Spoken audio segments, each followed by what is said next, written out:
Meet Sarah Martinez, a 28-year-old woman whose brilliant mind and compassionate heart were overshadowed by a world that only saw her 4'2" frame. Working at Romano's Italian Bistro in downtown Chicago, Sarah had learned to navigate not just the physical challenges of reaching high shelves and carrying heavy trays, but the far more painful burden of constant judgment. Every morning, Sarah would arrive at the restaurant 30 minutes early, not because she was slow, but because she used that time to mentally prepare for another day of whispers, stares, and cruel comments disguised as harmless observations. The other waitresses weren't necessarily mean-spirited, but their pity was almost worse than outright cruelty. "Oh, let me get that for you, Sarah," they'd say, reaching over her head.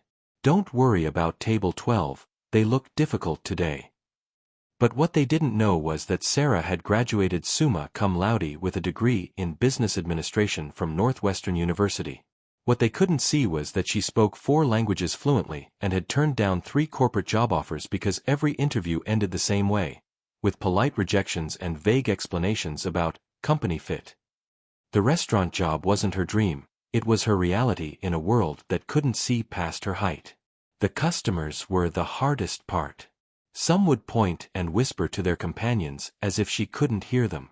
Others would speak to her in slow, loud voices, assuming her physical stature somehow affected her intelligence. The worst were those who took photos when they thought she wasn't looking, turning her into their entertainment for social media. "Look at the cute little waitress," she'd heard countless times. The word cute had become her nemesis, reducing her to something adorable rather than acknowledging her as a capable adult woman. Some customers would leave enormous tips, not out of appreciation for her excellent service, but out of pity. Others would complain to management that they didn't want someone like her serving their table, as if her presence somehow diminished their dining experience. Sarah's manager, Tony Romano, was one of the few people who treated her with genuine respect. His grandfather had also been a little person, and Tony understood that Sarah's height had nothing to do with her abilities. He'd hired her not out of charity, but because she was the most qualified candidate who'd applied. Her memory was phenomenal. She never wrote down orders, even for tables of 8. She could calculate complex bills in her head faster than the computer system, and she had single-handedly redesigned the restaurant's inventory system, saving them thousands of dollars annually. But even Tony couldn't shield her from every cruel comment or dismissive gesture. Sarah had developed thick skin over the years, but late at night, alone in her small apartment, she sometimes wondered if she'd ever find someone who could see her for who she truly was. She'd had a few relationships over the years, but they'd all ended the same way, with men who either fetishized her difference or became embarrassed by the stares they'd receive when out in public together. The loneliness was suffocating sometimes. Sarah had friends, of course, but most of them had moved on to careers that matched their education, gotten married, started families. She felt stuck in a life that was smaller than her dreams, not because of her physical limitations, but because of society's inability to see beyond them. Yet Sarah refused to become bitter. She volunteered at the local children's hospital, reading to kids who understood what it felt like to be different. She tutored immigrant families in English, using her linguistic skills to help others achieve their American dreams. She donated half of her tips to scholarship funds for students with disabilities. If the world was determined to make her feel small, she was equally determined to make a big difference wherever she could. Little did Sarah know that her life was about to change forever, all because of a table reservation that would arrive on a rainy Thursday evening in October. Thursday evenings at Romano's were usually quiet, which is why Sarah was surprised to see a well-dressed man in his early 30s sitting alone at table 7, staring intently at his laptop screen.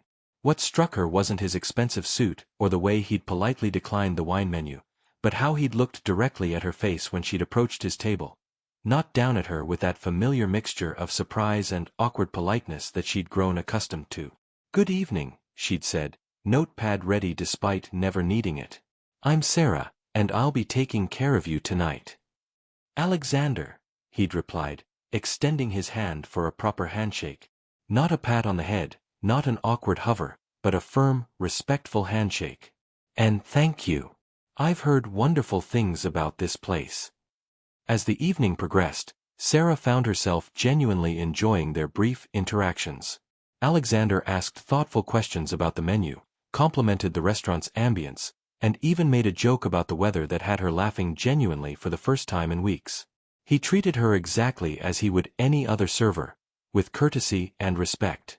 What Sarah didn't know was that Alexander Hayes, heir to the Hayes technology fortune, had been watching her all evening, but not for the reasons she might have feared. He'd seen how she'd expertly managed 6 tables simultaneously, remembering every dietary restriction and special request without writing anything down.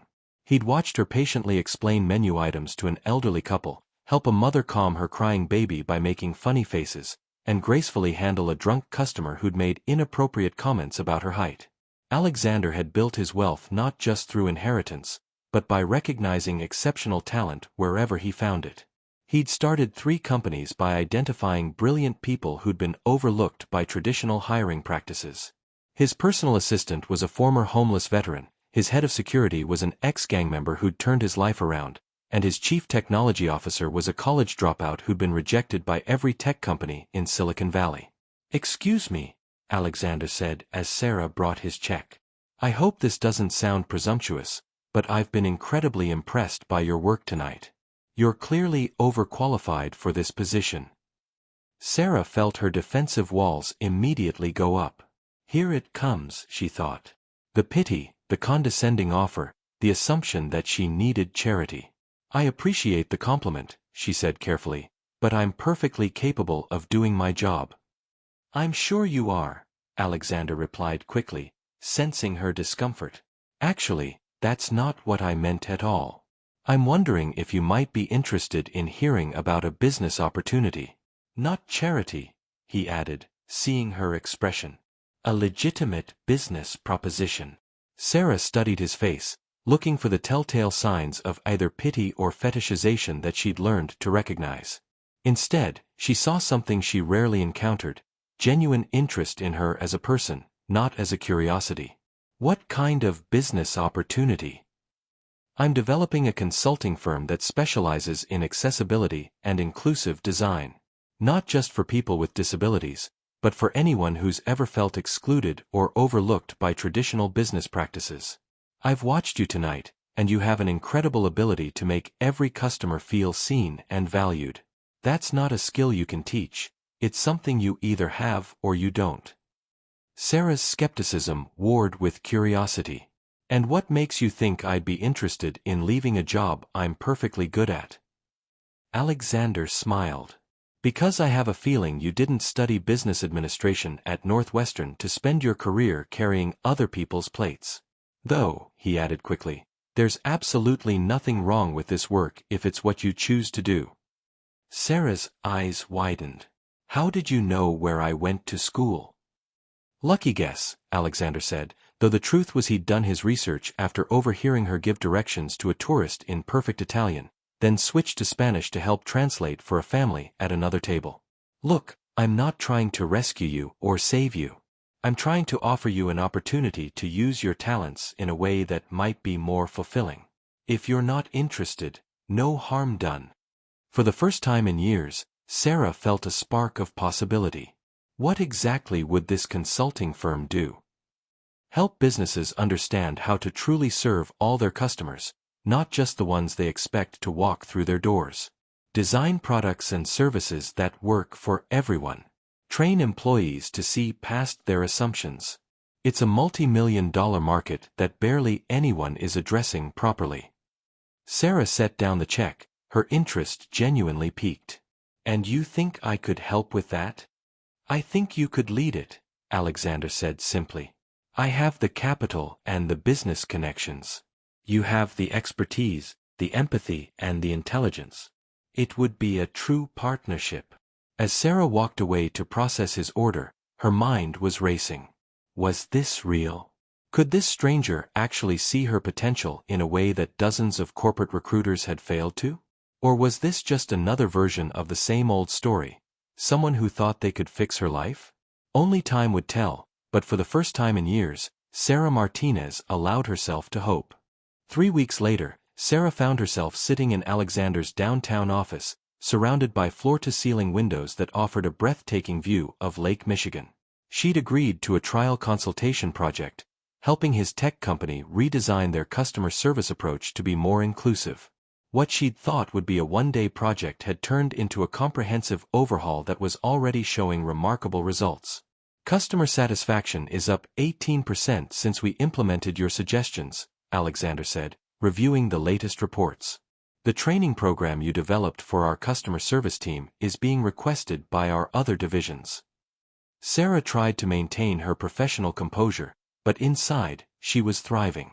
For the first time in her career, she was being valued for her mind, her insights, and her unique perspective. The key was helping them understand that accessibility isn't about special treatment, she explained. It's about designing systems that work better for everyone. As their working relationship deepened, Sarah began to see sides of Alexander that intrigued her beyond his business acumen. He was quietly generous, funding scholarships for underprivileged students without seeking public recognition. He remembered the names and personal details of every employee in his companies, from the CEO to the maintenance staff. Most importantly, he never once made Sarah feel like his charity case or his diversity hire. "I have a confession," Alexander said one evening as they worked late on a presentation for a potential client. "I didn't just stumble into Romano's that night. I'd heard about an exceptional waitress who was supposedly overqualified for her job, and I was curious." Sarah looked up from her laptop. "You were checking me out?"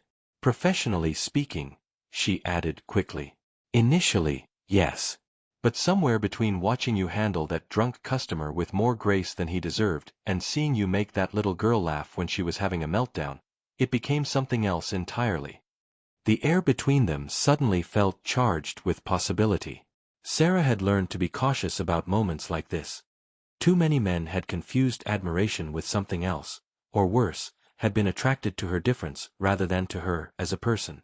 "Alexander," she said carefully, "I need you to be very clear about what you're saying. I'm saying that you're the most remarkable woman I've ever met.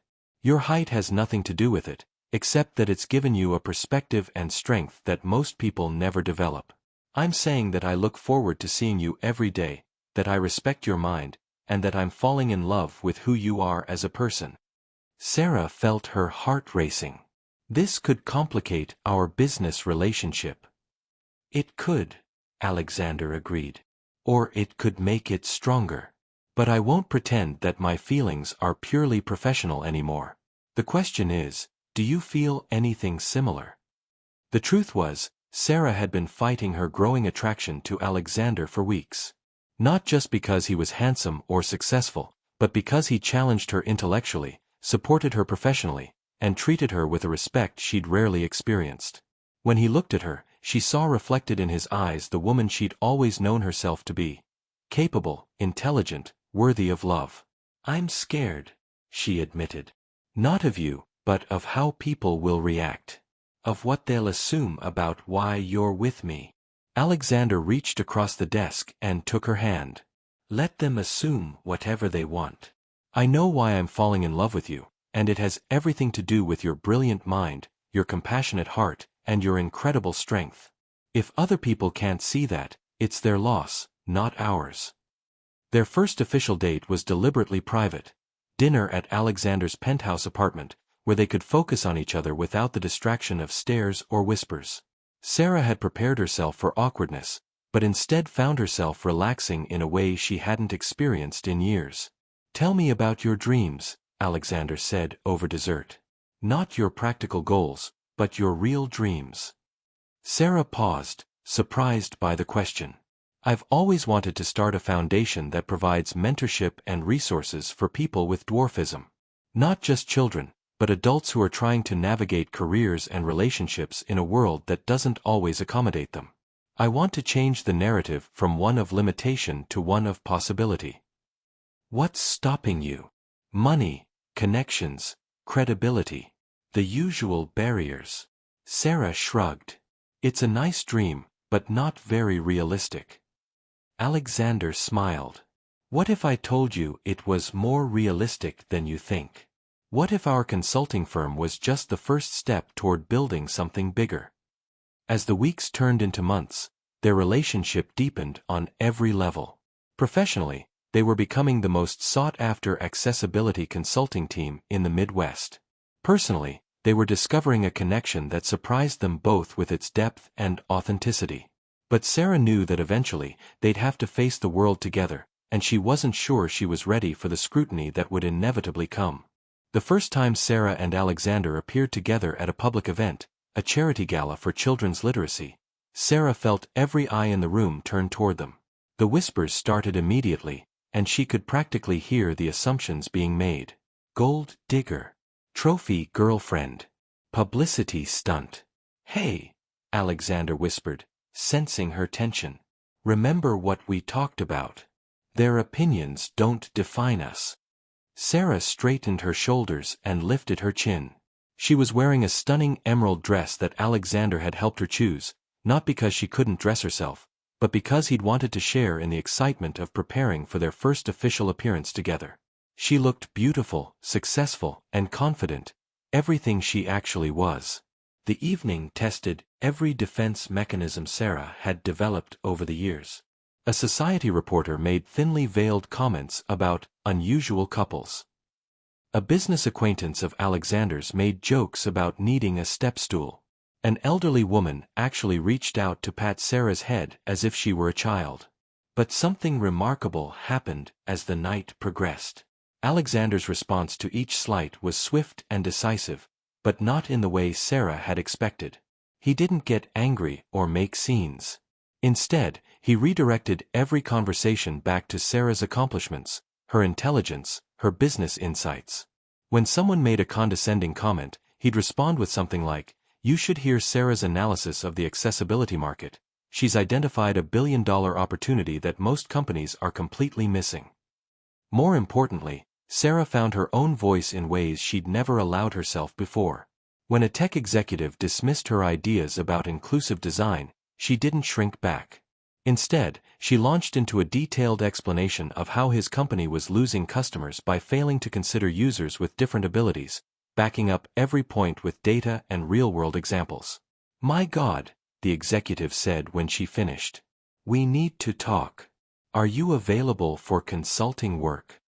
By the end of the evening, Sarah had 3 new business cards and 2 potential consulting contracts.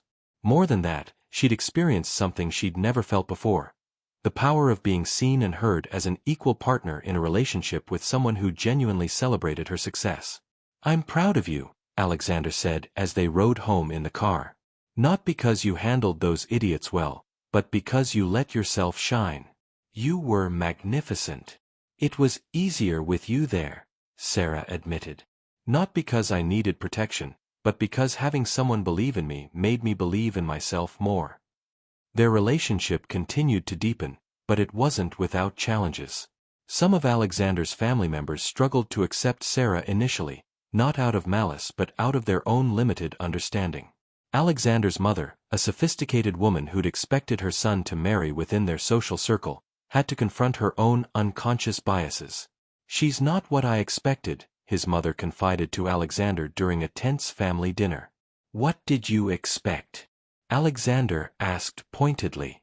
"Someone more traditional, I suppose." "Mom, Sarah graduated at the top of her class from one of the best business schools in the country. She's building a company that's already changing how major corporations think about their customers. She volunteers her time helping other people achieve their dreams. What exactly isn't traditional about intelligence, ambition, and compassion?"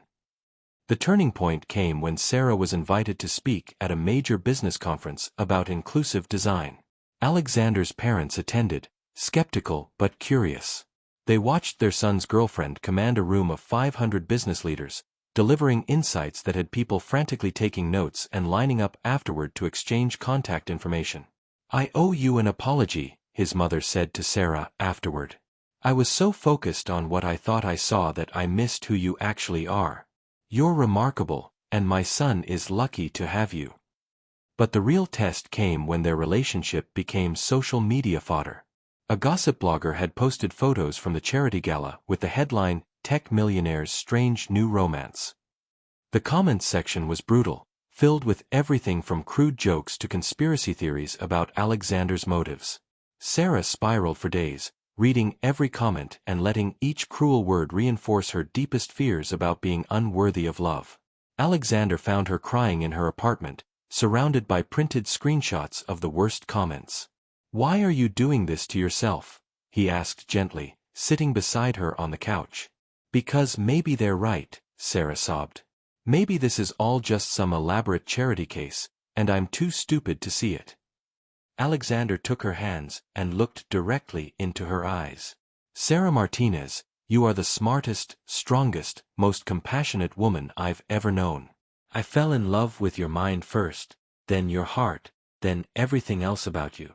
If you can't see how extraordinary you are, then I haven't been doing my job as your partner. But what if people never accept us? Then we'll build a life with people who do. But more importantly, we'll know that what we have is real, regardless of what anyone else thinks." That night marked a turning point for Sarah. She realized that she'd been giving strangers' opinions more weight than the evidence of her own experiences. Alexander had spent months showing her through his actions, his respect, his partnership, and his love that she was valued for exactly who she was. The next morning, Sarah did something she'd never done before. She posted on social media herself, sharing a photo of her and Alexander at their desks, working side by side on a project proposal. Her caption read, "Building something beautiful with someone who sees my dreams as clearly as I do." When you find someone who celebrates your mind, supports your ambitions, and loves your heart, nothing else matters. Hashtag love is love, hashtag business partners, hashtag dream team. The response was overwhelmingly positive, with hundreds of supportive comments from people who recognized authentic love when they saw it. 1 year later, Sarah stood in the conference room of Hayes Martinez Consulting, looking out at the team of 12 employees they'd hired to manage their rapidly expanding business. Their client list included Fortune 500 companies, major universities, and government agencies, all seeking their expertise in creating truly inclusive environments. But more than professional success, Sarah had found something she'd never dared to hope for, a love that saw her completely and celebrated every aspect of who she was. "Are you ready for this?" Alexander asked, straightening his tie nervously. Today was the day they were announcing the Sarah Martinez Foundation for Accessibility and Inclusion, funded by the profits from their consulting firm and Alexander's personal contribution of $2 million. The foundation would provide scholarships, mentorship programs, and advocacy resources for people with dwarfism and other forms of disability. "I've been ready my whole life," Sarah replied, smoothing her blazer. She was wearing a custom-tailored suit that fit her perfectly, designed by a fashion house that specialized in adaptive clothing, one of their consulting clients who'd revolutionized their entire design process based on Sarah's recommendations. The press conference was standing room only, with reporters from major business publications, disability advocacy groups, and local news stations. As Sarah approached the podium, she felt none of the old anxiety about being stared at. These people were here to listen to what she had to say, not to gawk at how she looked saying it. 3 years ago, I was a waitress whose biggest dreams seemed completely out of reach," Sarah began, her voice strong and clear. "Not because I lacked ability or ambition, but because the world around me couldn't see past my physical appearance to recognize my potential.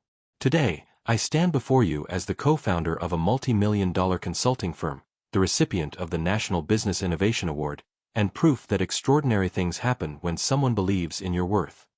She paused, looking out at the audience, then found Alexander's eyes in the crowd. He was beaming with pride, and she could see tears of joy on his cheeks. "But this foundation isn't about my success story.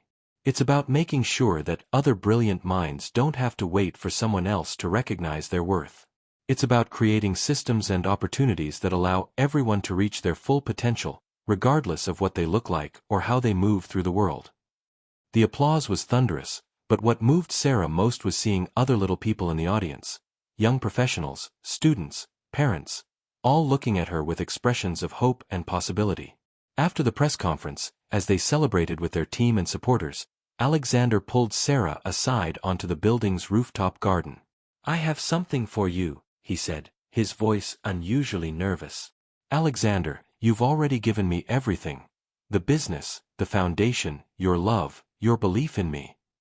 This is different," he said, dropping to one knee and pulling out a ring box. "Sarah Martinez, You've transformed not just your own life, but mine and countless others. You've shown me what it means to love someone not despite their differences, but because of the unique perspective and strength those differences have given them. Will you marry me? Sarah looked down at the man who'd seen her worth when the world had dismissed her, who'd become her partner in every sense of the word, who'd helped her build not just a business but a life that exceeded her wildest dreams. Yes, she said, laughing and crying at the same time. Yes, of course, yes. As Alexander slipped the ring on her finger, a custom design that incorporated both their birthstones, Sarah realized that her transformation was complete. She was no longer the woman who'd hidden her light under a bushel, accepting society's limitations as her own. She was no longer the waitress who'd been mocked and dismissed. She was Sarah Martinez, businesswoman, advocate, fiancée to a man who loved her completely, and founder of an organization that would change lives for generations to come. 6 months later, at their wedding in the same hotel where they'd held the foundation's launch event, Sarah looked out at their guests, a mix of family, friends, employees, and clients who'd become like family. Her wedding dress was a masterpiece of adaptive design, elegant and sophisticated, that allowed her to move gracefully and confidently. As she and Alexander exchanged vows they'd written themselves, Sarah reflected on the journey that had brought them here. It hadn't been about changing who she was to fit the world's expectations. It had been about finding someone who saw the world through her eyes and helped her build a better version of it. Sarah, Alexander said in his vows, you taught me that love isn't about finding someone who fits into your existing life. It's about building a new life together that's bigger and more beautiful than either of you could have created alone. You've made me a better man, a better partner, and a better human being. Alexander, Sarah replied, you didn't rescue me or save me. You saw me, really saw me, and believed in my dreams even when I'd stopped believing in them myself. You showed me that the right person doesn't complete you, they inspire you to complete yourself. As they kissed and the crowd erupted in celebration, Sarah knew that her story had come full circle. The woman who'd once been defined by others' limitations had become the author of her own extraordinary life.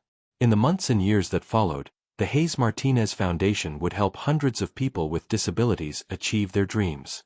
Their consulting firm would change how major corporations thought about accessibility and inclusion. Sarah would be invited to speak at conferences around the world, sharing her story and inspiring others to see past society's narrow definitions of worth and potential. But perhaps most importantly, Sarah and Alexander would build a marriage based on mutual respect, shared dreams, and the kind of love that sees beauty in difference and strength in vulnerability. They would adopt 2 children who, like Sarah, had been overlooked by other potential parents, and they would raise them to understand that everyone has value, everyone has potential, and everyone deserves to be seen for who they truly are. Sarah Martinez had started as a waitress everyone mocked. She'd become a woman everyone admired. But more than that, she'd become exactly who she was always meant to be, herself, fully realized and completely loved.